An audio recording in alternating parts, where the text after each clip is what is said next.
I like to develop the relationship first because we have to have a working relationship, right?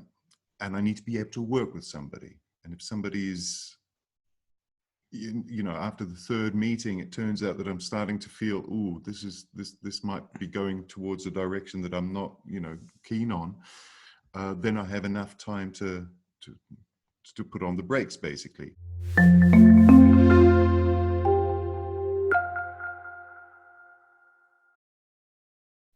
As an artist, what is the secret to building a strong relationship with galleries? This is Rahul from Artist Life Hacks and V Patina. I speak to Sebastian Ripson, a curator at WM Gallery in Amsterdam, and Steve Smith, a lecturer in photography at Nescol, Aberdeen, to find out. Then, so of the artists that do approach you successfully, what do they do right? I mean, is it something? I mean, we've discussed narrative and having a strong story. That makes sense to me. But what else is it? I mean, is it necessarily about the way they approach you? Do they knock on the door in the gallery? Do they give you a phone call? Do they give you an email? Do they bump into you at a party? Is it is it belief? Is it the strength of conviction behind the work?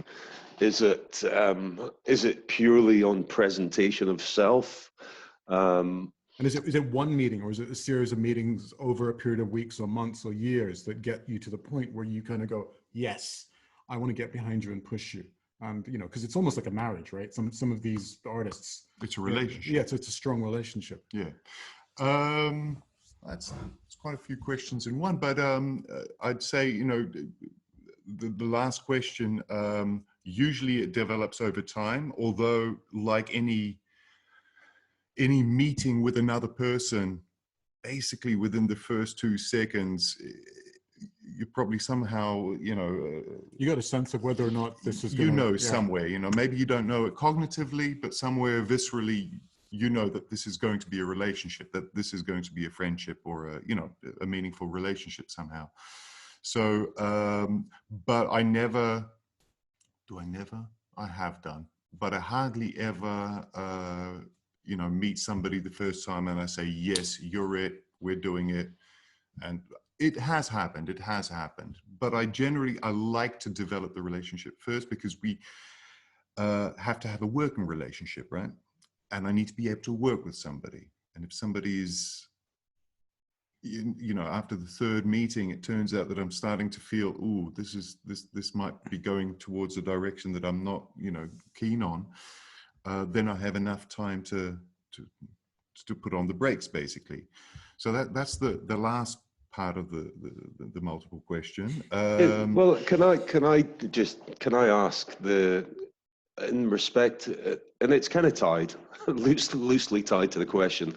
When you establish that relationship and you work with that artist, am I right in thinking the gallery then will hold that artist and represent that artist over time? Do you have a list of artists you represent that will be offered shows, or are these kind of separate one-off? You do a show with a gallery, thank you very much, you make your commercial sales from it, they make their presence felt and their commercial sales, and then you go? Or do you hold on to artists? We used to, when the gallery was set up back in 2000, the idea was to represent artists.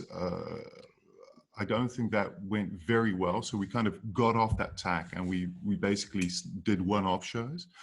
But since then, it's like any relationship, you develop relationships. So generally we don't, what I basically say to everybody, we will not represent artists. We do represent artists, especially if they're, photographers from, I don't know, Brazil, Poland these days is not that necessary, but, from far off, where they don't have any representation in Europe or in Western Europe or in the Benelux or, in this corner of the world, then we'll have kind of a gentleman's agreement that we represent them because they like us, we like them, we're friends, because very often it does develop into a friendship. So we do represent artists, but only in terms of a gentleman agreement. At the same time, we also have artists here that we also don't represent, but that do come back to the gallery every so often, every couple of years, every, 2 or 3 years, we will organize an exhibition. Sometimes I'll organize a group exhibition, invite those same artists back to take part in that group. Because we have a relationship. We don't want to commit ourselves to, guaranteeing a show every 2 years and a group show every year and going to art fairs and stuff like that. It just doesn't work very well within our, I dare say, business model. But we don't really have a business model. We just have a model, let's say.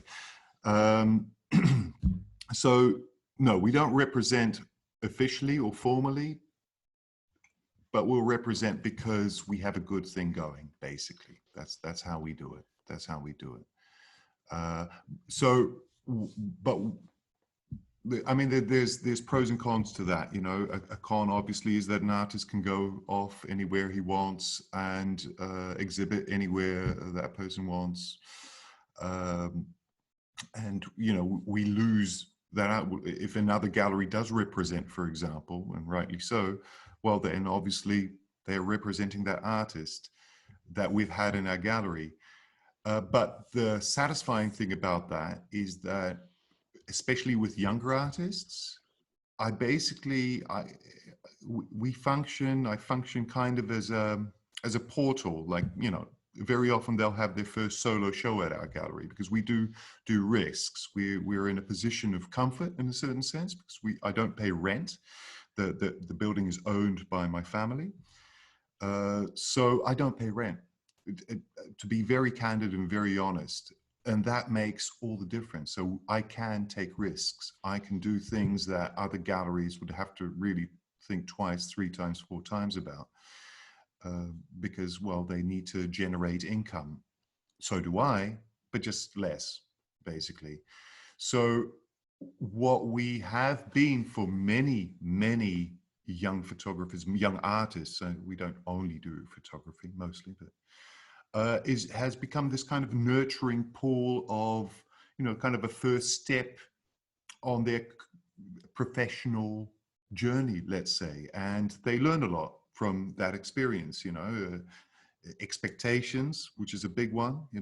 Some of them expect nothing to happen. Some of them expect, I don't know what they expect, the world to come, and buy up their whole stock. And but pricing, editions, what is an opening, what is a finissage, can we do events, how to generate more interest, how to have a more consistent narrative towards the outside, how to deepen that narrative, how to complexify it, how to simplify it, so that is a very satisfying part of our model, basically, is that, I come across a lot of different people. I have a lot of shows of a lot of different artists, not the same kind of roster of photographers.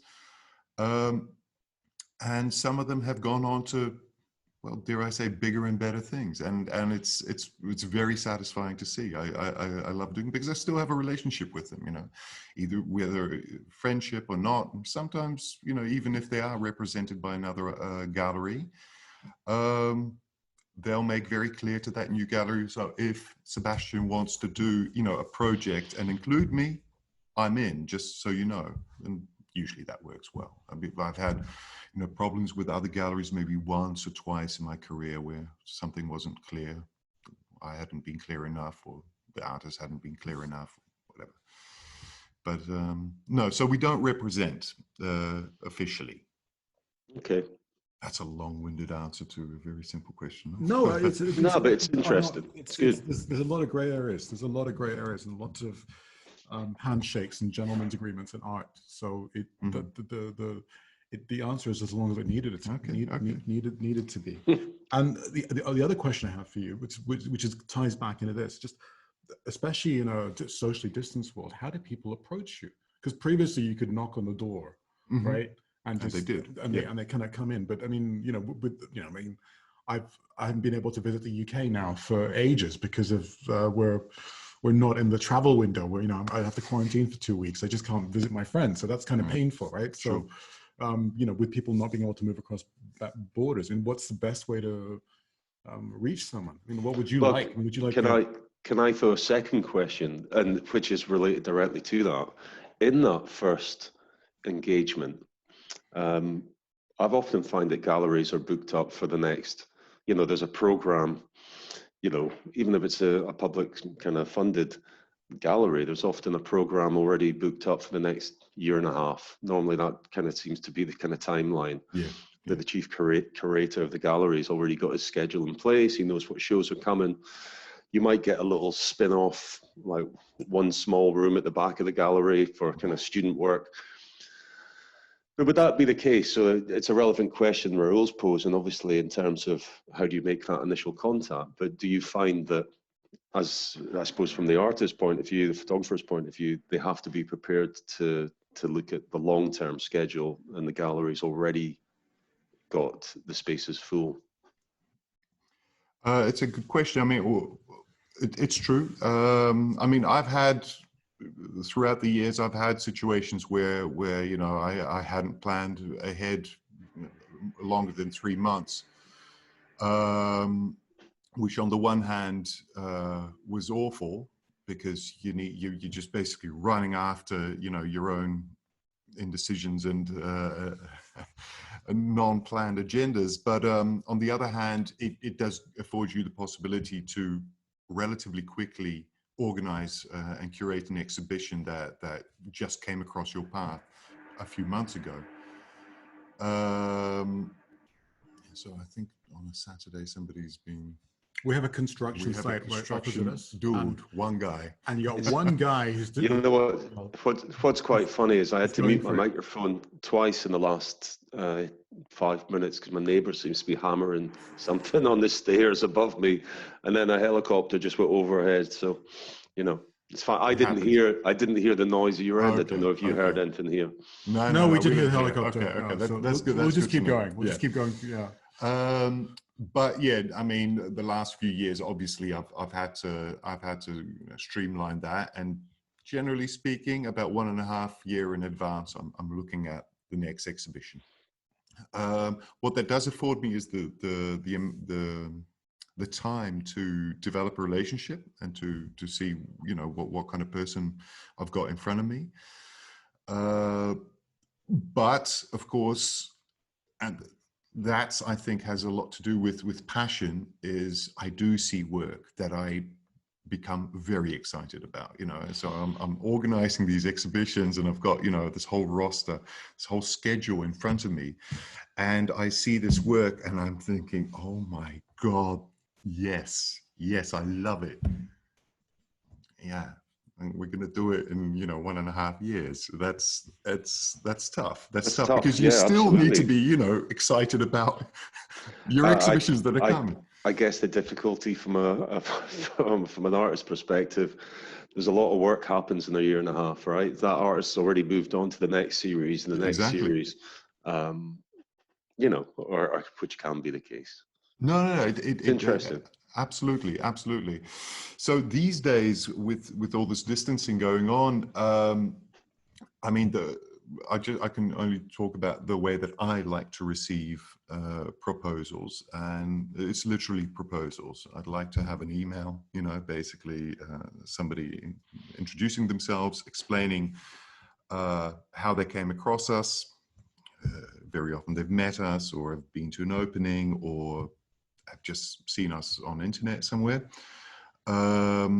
explaining who they are, how they came across us, and what they would like to do, and then have literally a, you know, small series in a PDF form or whatever form, but something that I can actually literally open up and I have a feeling, aha, I can actually save this, put it into my computer and go back to it and think about it. So what I generally, and I don't think it's great on my part, but I generally, when somebody sends me a mails like, hey, listen, I'm a photographer, click on the link to see if we can do something together. Yeah, then I should click on the link because very possibly it might be great work, but yeah, click on the link. I don't know. Make it easy for you. Yeah.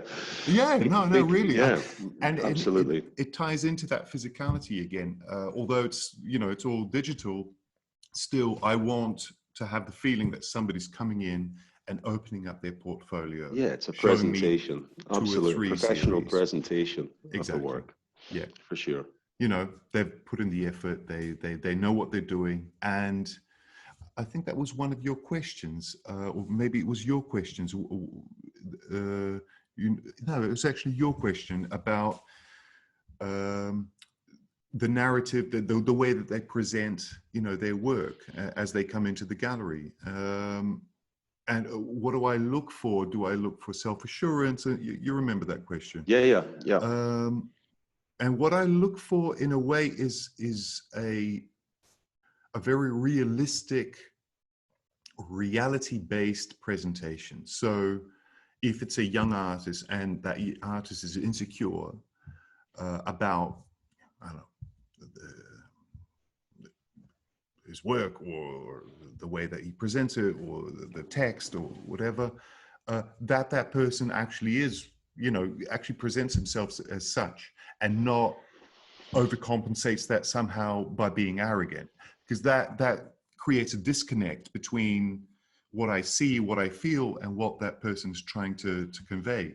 So that's what I look for. So, like, for example, in terms of message or narrative, I look for a consistency there. I look for somebody that's really thought about what it is that person is doing. If, for example, somebody comes in, an artist, and they say, listen, I have no idea what I've done. I've just done this, and it grabs me, and I look at it and I think, shit, yeah, it grabs me as well. It's it's somehow really visceral. Then I'll go for that.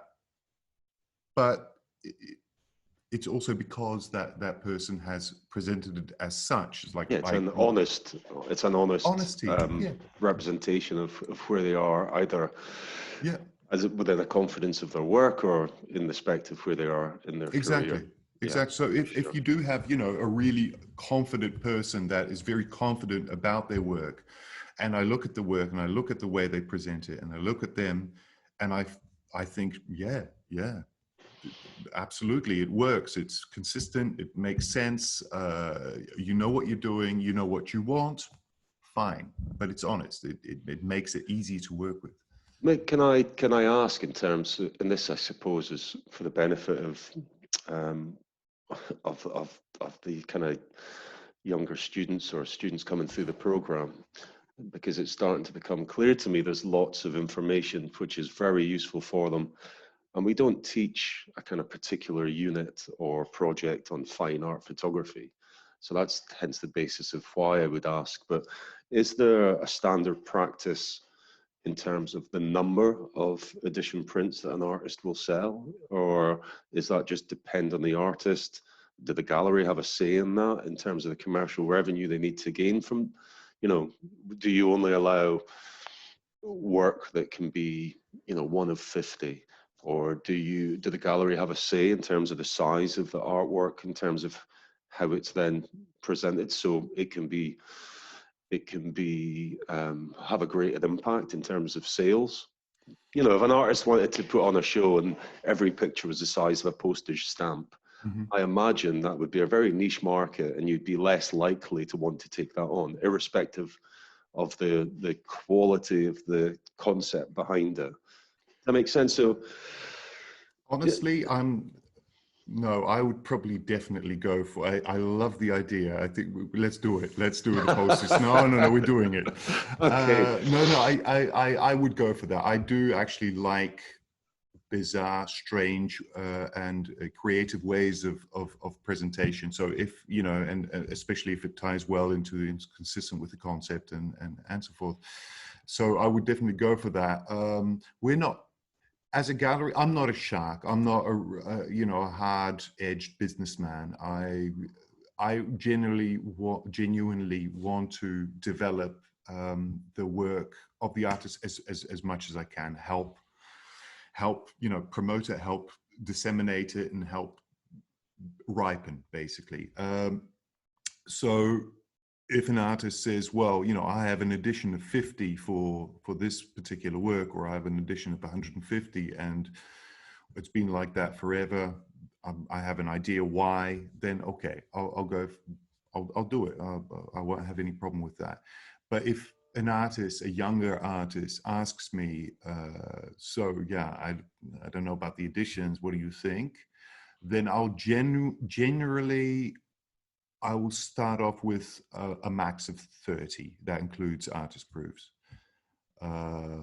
Because, well, I mean, one of the major markets close to us is France, and they have a maximum of 30.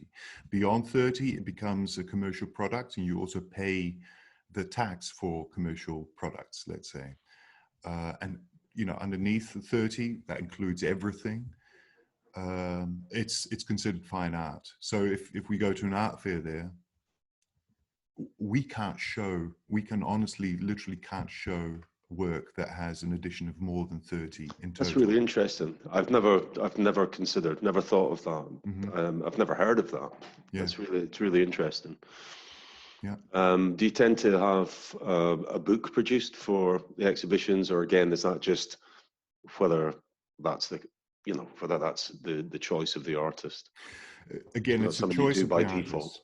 Sure. No. We don't. Honestly, we don't have a budget that's large enough to take on that. I mean, obviously, you can apply for funding and so forth. But I do have a lot of work to do. So, and also, many of our artists are starting artists, and they just literally don't have enough or strong enough work to actually create a book with. But for example, now I'm planning an exhibition in October by a young French Hong Kongese photographer, and it's his first solo show, and he's planning a book. So I wrote a text for his introduction, but in terms of financing, I put it squarely on his shoulders. Says, listen, that's I can't take that on. So and he can. So that way that we did it. But no. I mean, basically, if really to get to the nuts and bolts, is we offer space, we offer opening hours. Obviously, we offer a vernissage, finissage, events if the exhibition or the theme merits it, like screenings of films or panel discussion or whatever. That's what we offer. We offer advice, and sometimes I offer applying together for funding, or helping the artist apply for funding on their own name, but I'll help. But that's as far as we go. Or, if an artist comes from far, then they can stay at our house and I'll cook. Brilliant. Love it.